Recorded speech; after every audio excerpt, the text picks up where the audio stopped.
Vous écoutez Minds Matter, le podcast qui vous plonge dans le monde captivant de l'entrepreneuriat africain.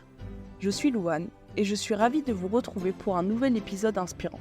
Dans ce podcast, nous explorons les histoires inspirantes d'entrepreneurs africains à succès. Nous décortiquons les stratégies qui fonctionnent et nous découvrons les clés mentales pour un succès entrepreneurial et personnel. Que vous soyez déjà entrepreneur en Afrique ou que vous aspiriez à le devenir, Minds Matter est là pour vous aider à développer votre mindset, à trouver l'inspiration et à découvrir les opportunités passionnantes qui se cachent dans le monde des affaires africaines.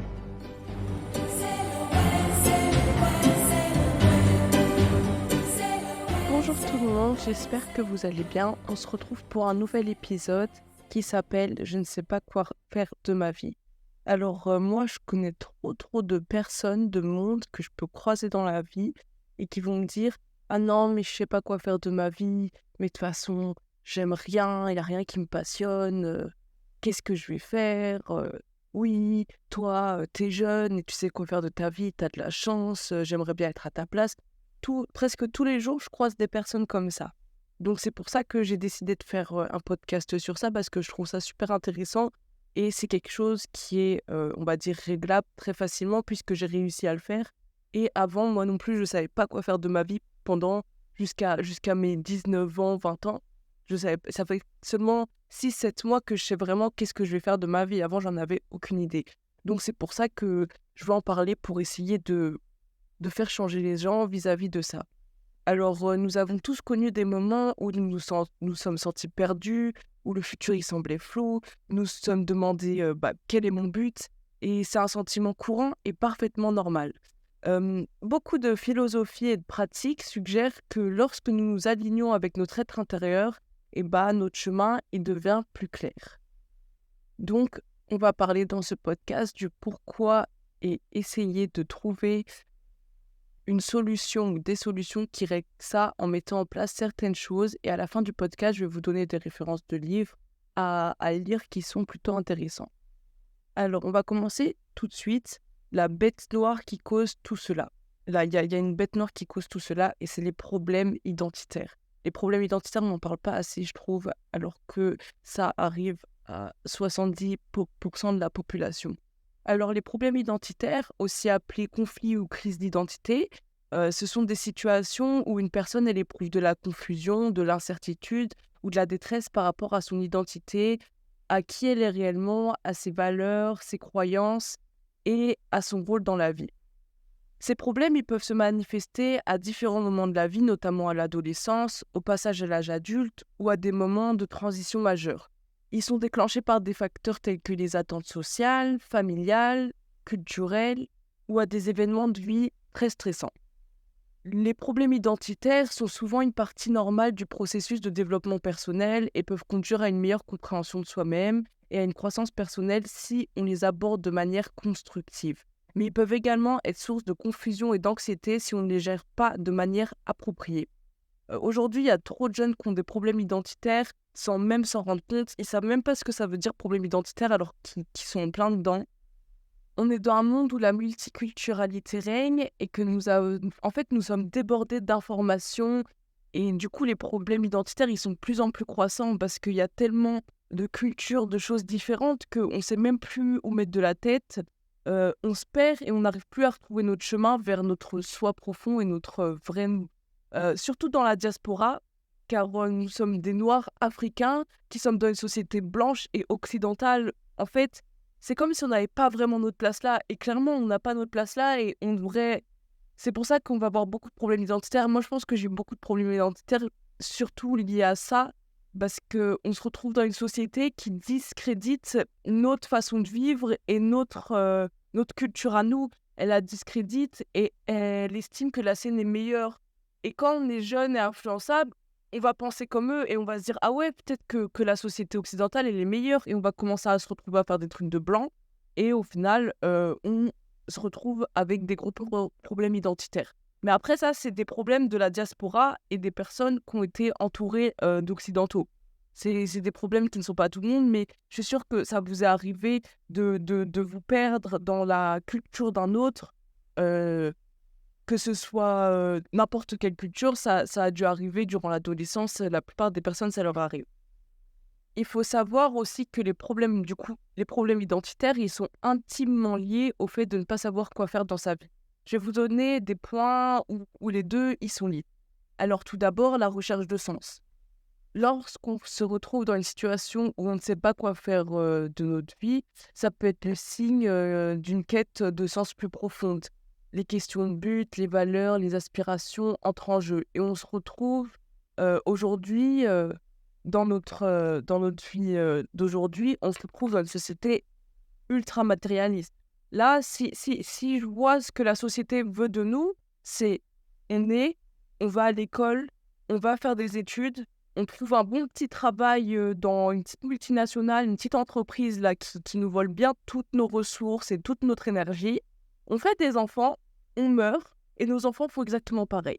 C'est ce que la société attend de nous. La société attend de nous qu'on soit des machines. La société attend de nous qu'on leur fasse gagner de l'argent. Donc, toute votre vie, vous avez travaillé pour un patron, pour faire de l'argent, pour vivre une vie misérable. En fait, c'est ça que la société attend de nous. Et moi, quand je me suis rendu compte de ça, je me suis dit, mais en fait, c'est quoi cette vie? Genre, on est venu sur Terre pour être des esclaves, des riches, pour être les esclaves de personnes qui nous contrôlent, qui sont tout en haut de la pyramide. Moi, je me suis dit, mais en fait, la vie, elle vaut pas la peine d'être vécue. La vie ne vaut pas la peine d'être vécue si c'est ça la vie. Si la vie, c'est travailler pour quelqu'un, faire des enfants et avoir une vie comme ça, la vie, elle vaut pas d'être vécue. Et c'est pareil, pourquoi tu vas naître des enfants pour qu'ils vivent exactement la même chose que toi, tu as vécu alors que tu as été malheureux toute ta vie? Moi, c'est ce que je me suis dit. Et à partir de ce moment-là où j'ai commencé ma recherche de sens, parce que j'avais besoin, et je me disais, mais c'est quoi cette vie en fait? Si la vie que la société nous dicte de faire est la vie qu'on doit faire, et bah, je préfère pas vivre. Dieu, ramène-moi là, de là où je viens en fait. Donc c'est pour ça qu'il est impératif de rechercher du sens à sa vie, de rechercher quelque chose qui nous fait vivre. Parce que la société d'aujourd'hui, elle veut juste notre mort. Elle veut juste nous c'est comme des machines, et puis après nous jeter comme si on n'avait jamais rien fait de notre vie. Bref. Ensuite, il y a les pressions sociales et familiales. Les attentes de la société, de la famille et des amis peuvent exercer une pression sur vos choix de vie. Cela peut créer un conflit interne si ces attentes ne correspondent pas à vos véritables désirs et vos valeurs. Il faut s'écouter avant de vouloir répondre aux besoins des autres qui projettent leurs croyances et leur vie sur vous, en fait. Moi, par exemple, mon père, il a toujours voulu que je sois médecin. Et au final, bah non. Au final, j'ai changé de pays et je fais du marketing et je fais de l'entrepreneuriat, donc rien à voir. Et je vis bien mieux comme ça, même s'il a été un peu déçu. Au final, il a fini par l'accepter. Et même s'il n'aurait pas accepté, j'aurais continué parce qu'en fait, euh, les gens, ils n'ont pas le droit. Les gens, ils n'ont pas le droit de projeter leur vie sur vous. Donc, c'est pas parce que votre mère ou votre père, il a toujours rêvé d'être médecin, d'être dentiste, d'être avocat, que vous devez le faire pour lui faire plaisir.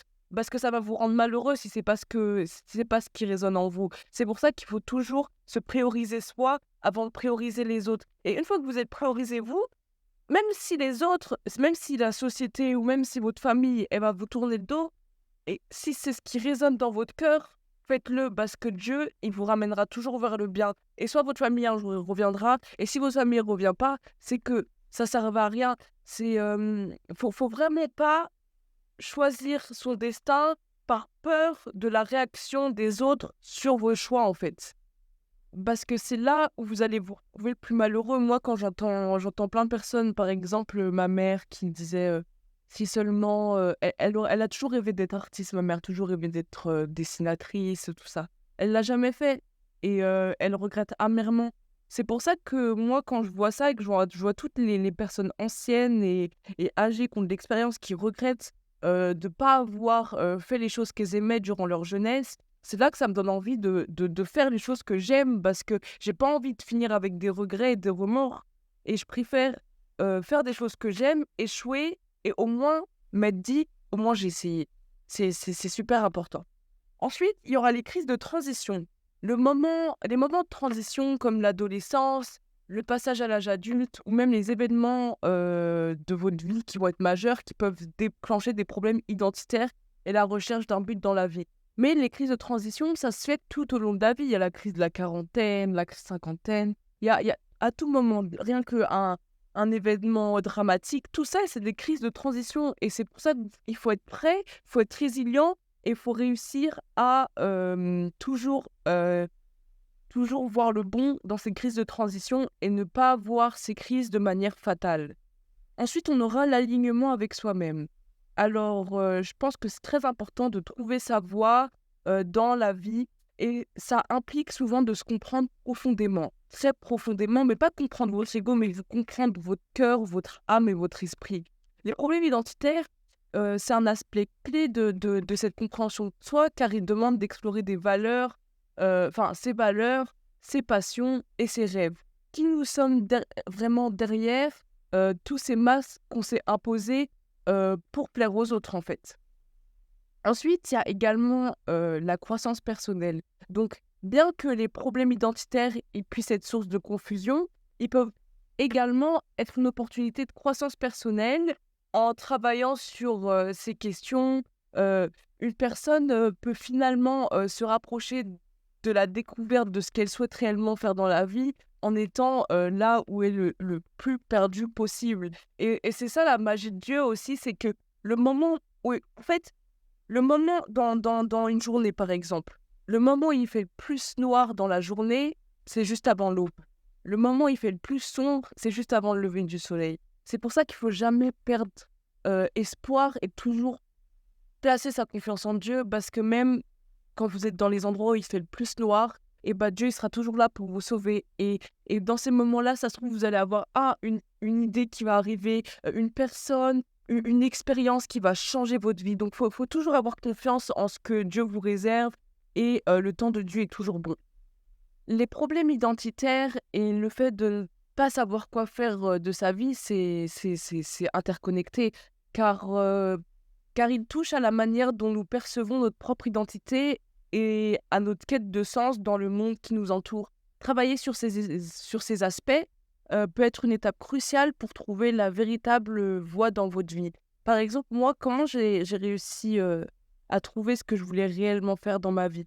En fait, jusqu'à mes 19-20 ans, je savais que je voulais faire plein d'argent, je savais que j'aimais l'entrepreneuriat, mais ça s'arrêtait là. Donc, euh, j'étais encore perdue. Je savais pas ce que je voulais faire réellement. Je savais pas, je créais toujours des entreprises, des petits business et je faisais marcher ça un peu, ça me faisait gagner un peu d'argent et après j'arrêtais parce que ça me saoulait en fait. Et j'ai toujours eu 20 000 passions. Je changeais tout le temps de passion. Pour vous dire, j'ai été passionnée de l'armée, j'ai été passionnée des armes, j'ai été passionnée de la création événementielle, je voulais faire des événements à un moment, j'étais passionnée de tout et de n'importe quoi, j'étais passionnée de tennis, à un moment j'étais passionnée de violon, vraiment c'était n'importe quoi, toutes les 2 semaines j'avais une nouvelle passion, je savais pas ce que je voulais faire de ma vie, j'étais perdue, je... Vraiment, même les gens, ils me disaient à chaque fois, toi, c'est tout ou rien. Soit j'étais passionnée, par exemple, le moment où j'étais passionnée par les armes, et pas j'ai fait un stage à l'armée, je regardais comment être pilote d'avion de chasse, je voulais travailler dans l'artillerie, j'étais fan de ça, mais pendant quoi? Pendant 4 mois. J'étais malade sur ça pendant 4 mois, et puis après, pam, c'est parti. Et j'ai trouvé une autre passion. Et ça changeait tout le temps, j'étais vraiment perdue. Et au final, euh, plus je me rapprochais de moi, plus j'apprenais à me connaître et plus je me suis rendu compte que juste moi, je suis une personne qui aime tout. J'aime tout, je suis passionnée par tout, je suis intéressée par tout, j'ai de la culture générale dans à peu près tous les domaines et Dieu merci, je suis curieuse en fait, je suis juste une personne curieuse. Mais j'ai arrêté de croire que chaque chose que j'aimais, c'était mon chemin de vie en fait. Et je me suis rendu compte de quel était mon réel chemin de vie quand je suis partie au Mali, du coup, dans mon pays d'origine, au mois de novembre dernier. Je me suis rendu compte que ce que j'aimais faire, c'était aider les gens. Et c'est la seule chose que j'aime faire réellement. Et c'est ça que je veux faire toute ma vie, c'est aider les gens. Dans quoi? Dans où? Je sais pas, je veux juste aider les gens à devenir meilleurs, aider les gens à réussir leur vie, aider les gens à être heureux, aider les gens à se rapprocher de Dieu. C'est vraiment ça que j'aime faire et qui résonne en moi. Et que ce soit dans n'importe quel domaine en fait. Et c'est ça qui est bien aussi, c'est que mon chemin de vie, enfin, ce que j'aime faire, et ben, c'est quelque chose qui se rapproche aussi en fait, de ce que je suis, c'est-à-dire qui m'intéresse à tout et n'importe quoi. car ça veut dire que je vais toujours pouvoir aimer toutes les choses, enfin tellement de choses et découvrir tellement de choses tout en aidant les gens et vraiment ça c'est Dieu merci, j'ai réussi à trouver ce que je voulais faire dans ma vie et je suis tellement reconnaissante. Et vous aussi, vous pouvez le faire. En fait, il faut juste que vous vous rapprochiez de vous, de votre propre identité, vous vous rapprochez de votre famille, de là où vous êtes né ou là où vous grandissez. Vous voyez ce que je veux dire?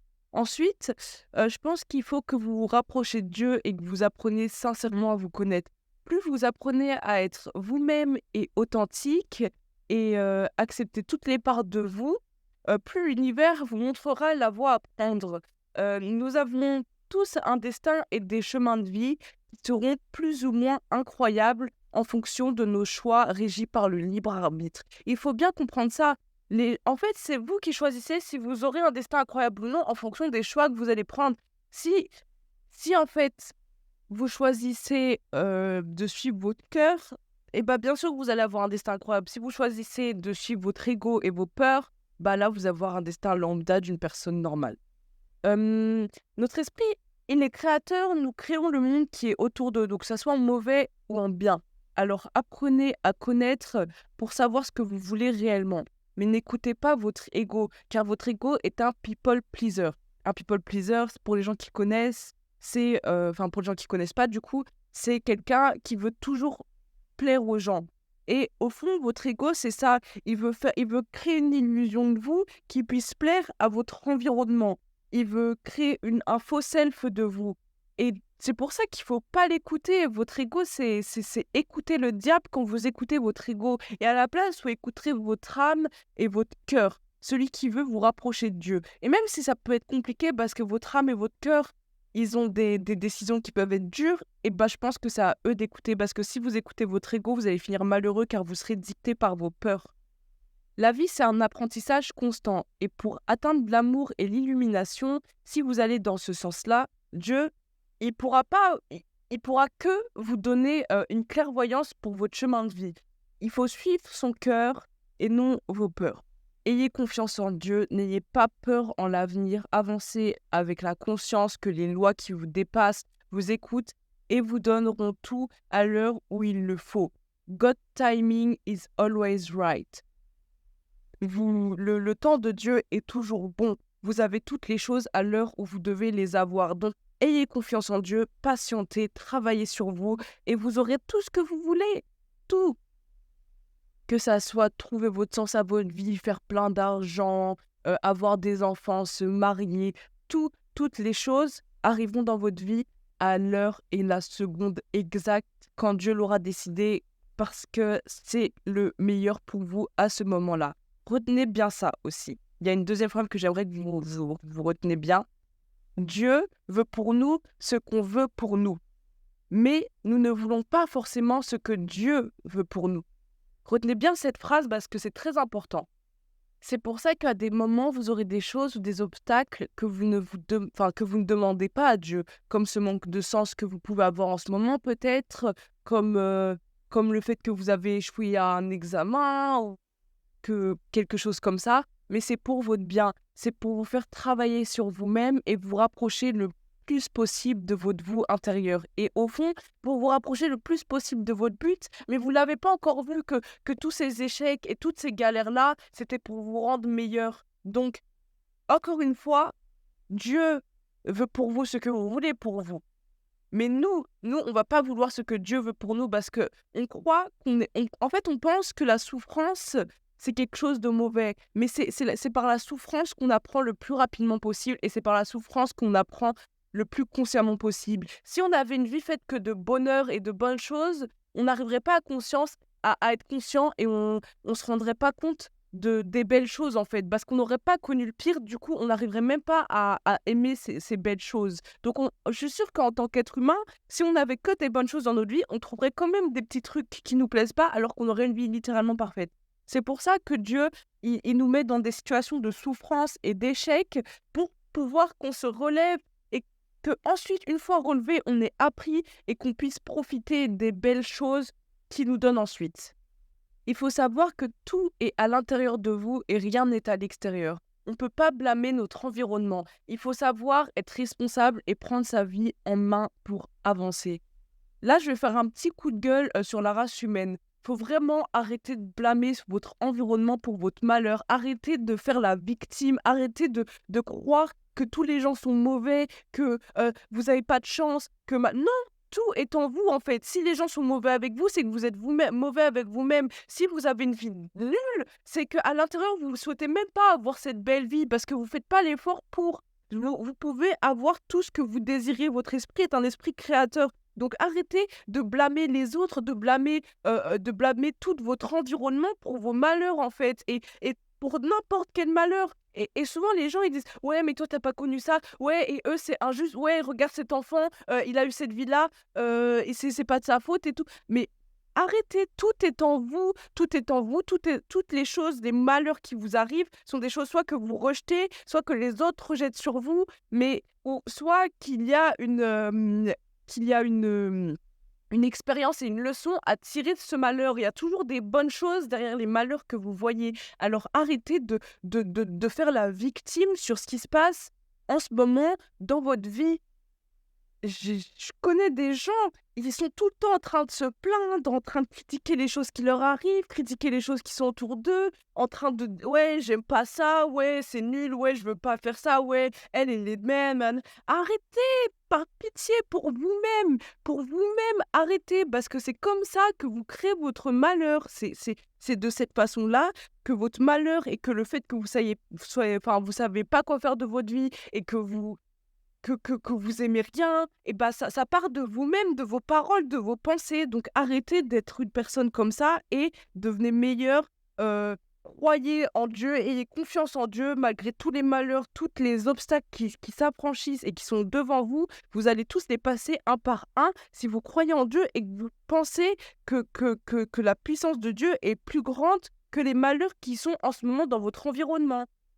Votre vie est un miroir de votre esprit. Je répète, votre vie est un miroir de votre esprit. Vous devez le prendre en conscience. Votre vie n'est pas fatale. Vous devez arrêter de vous victimiser, de vous plaindre et commencer à travailler sur vous pour un avenir meilleur. Si vous continuez à vous plaindre, à parler de choses négatives, c'est normal que vous ne sachiez pas quoi faire, car vous n'êtes même pas reconnaissant de ce que vous avez en ce moment même et vous n'avez même vous ne voyez même pas ce que vous êtes déjà et vous voyez même pas que vous êtes déjà sur votre chemin de vie. Là, actuellement, là, maintenant, vous êtes sur votre chemin de vie, vous êtes en train d'avancer. Même si vous pensez que vous êtes en train de stagner, non, c'est ce que Dieu a prévu pour vous. Si là, vous êtes au pire de votre forme, c'est ce que Dieu a prévu pour vous, pour que vous vous releviez plus haut. Si tout, tout est prévu, vous êtes sur votre chemin actuellement. Donc, continuez à avancer et ne ne ralentissez pas ce chemin-là, en fait. Vous êtes là où vous devez être, vous faites ce que vous avez à faire. Et le problème, du coup, c'est aussi que les gens ont le voile de l'ignorance et de la colère sur leurs yeux. 70% de la population mondiale, 70%. Après, c'est ce que je vois. Donc, je pense que ce pourcentage pourrait changer en fonction de votre environnement. Mais pour moi, 70% des gens de ce monde, ils ont un voile sur les yeux, le voile de la haine et de la colère qu'ils ont déjà envers eux-mêmes et envers le monde extérieur. Et c'est pour ça qu'ils font un boulot qu'ils aiment pas, parce qu'ils ont préféré écouter leur peur, leur ego. Alors que si vous écoutez votre cœur et votre âme, votre esprit, ce voile, il va partir et vous allez ressentir l'amour, vous allez avoir confiance en Dieu, vous allez avancer sereinement. Tout va bien, tout va bien. Là, en ce moment, je ne sais pas où vous êtes, je ne sais pas ce que vous faites, mais tout va bien dans votre vie et tout se passera bien. Ayez confiance en vous-même et ayez confiance en Dieu. Tout est comme, tout est comme tout doit se passer. Tout est calculé. C'est normal, c'est normal. N'ayez pas peur, ne vous sentez pas mal. Tout va bien.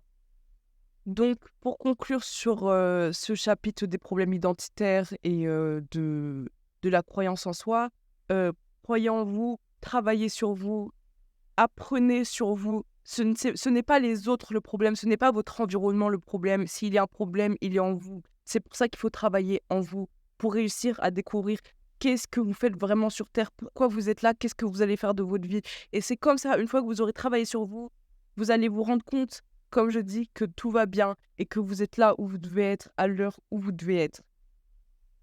Une fois que vous avez travaillé sur vous-même, l'univers, il vous aura envoyé la clairvoyance de votre chemin de vie.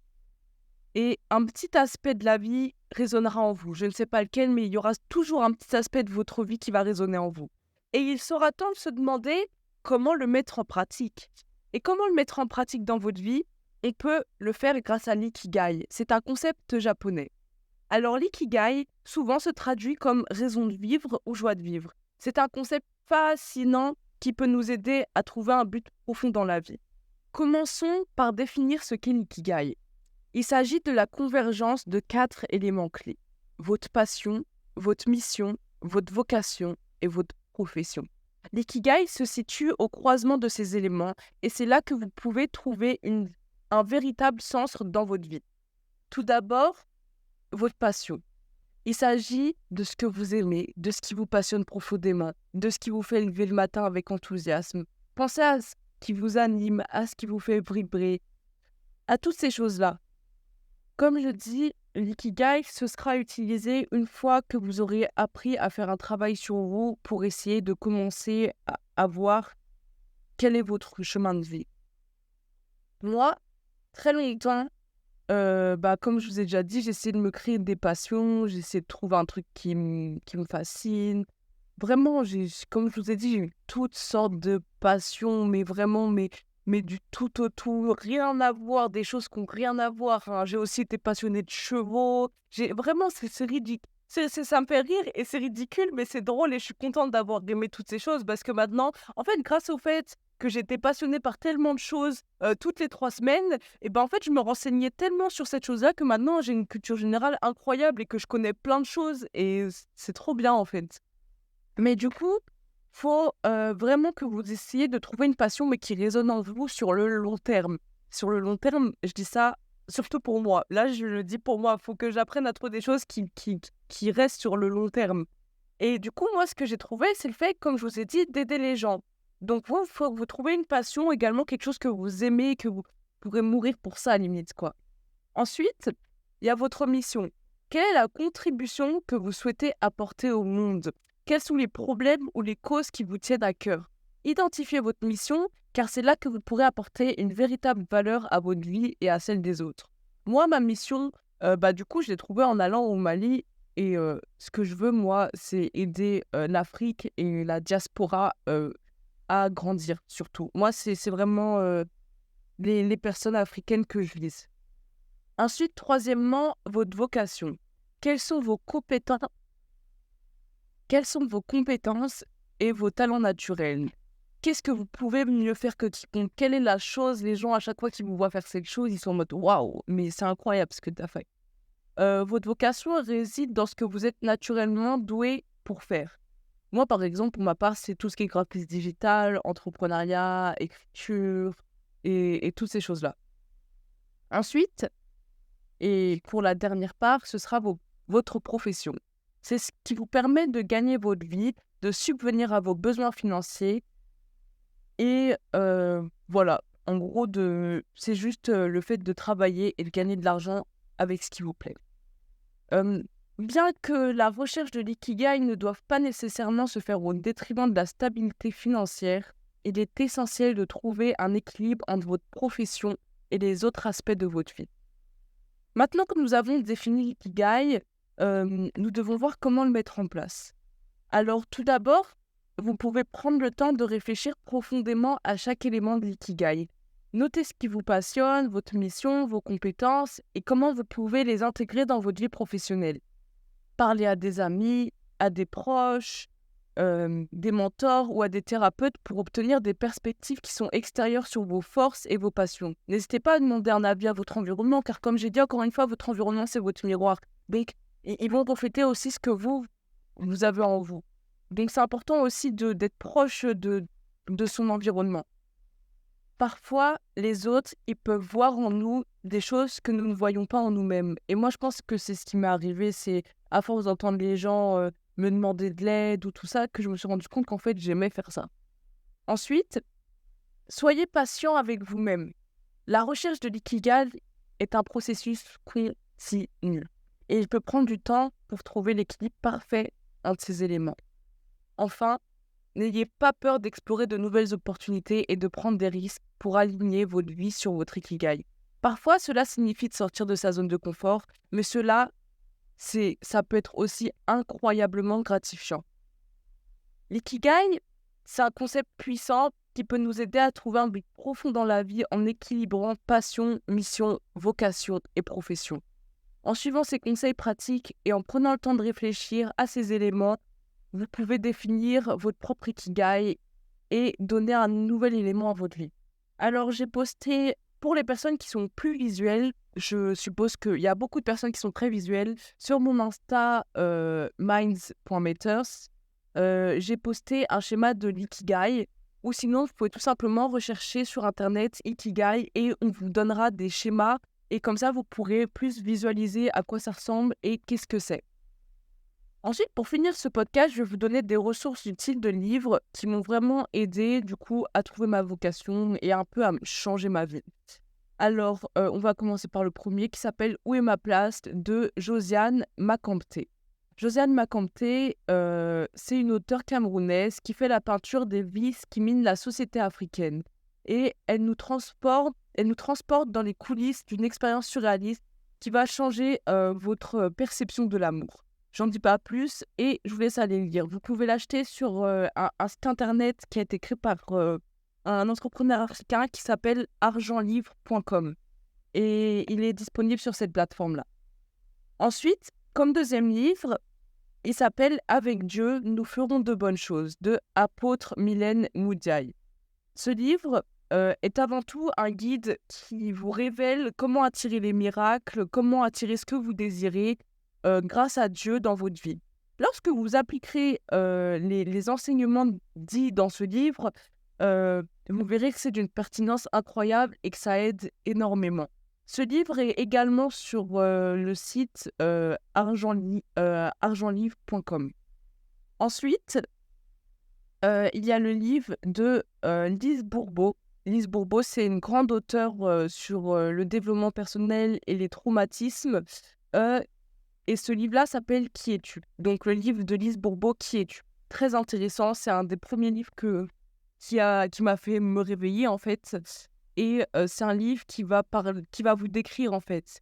Il va parler de tout, qui va vous apprendre à vous connaître. Je pense que c'est ça. Moi, c'est ce livre-là. Il m'a permis d'apprendre à me connaître. C'est hyper bizarre à dire, je trouve, mais c'est vrai. Et il dit comme quoi tu es ce que tu manges, tu es ce que tu vis, tu es tes pensées. Et il apprend également à changer toutes ces choses pour devenir une personne nouvelle. C'est pour ça que je trouve que ce livre est super important et je pense que c'est un livre de base que tout le monde, chaque humain devrait lire parce qu'il est super important. Donc, Qui es-tu de Lise Bourbeau? Et en plus, il est très facile à lire. Très facile à lire et très agréable. Il va également parler des maladies qui sont liées à l'esprit. Donc, par exemple, quand vous avez mal à la gorge, c'est lié à cette émotion-ci. Ou ça va parler de tout ça. Donc, c'est vraiment super important et super intéressant. Donc, ils seront également en description du podcast. Et du coup, comme le schéma de l'ikigai sur mon Instagram qui sera également en description du podcast. Donc voilà, c'est fini pour ce podcast. J'espère qu'il vous a plu. J'espère qu'il vous a permis de vous rendre compte de certaines choses. J'espère qu'il vous fera grandir. Et je vous souhaite le meilleur. Protection et paix sur vous. Et à un prochain épisode dans 2 semaines. Bisous!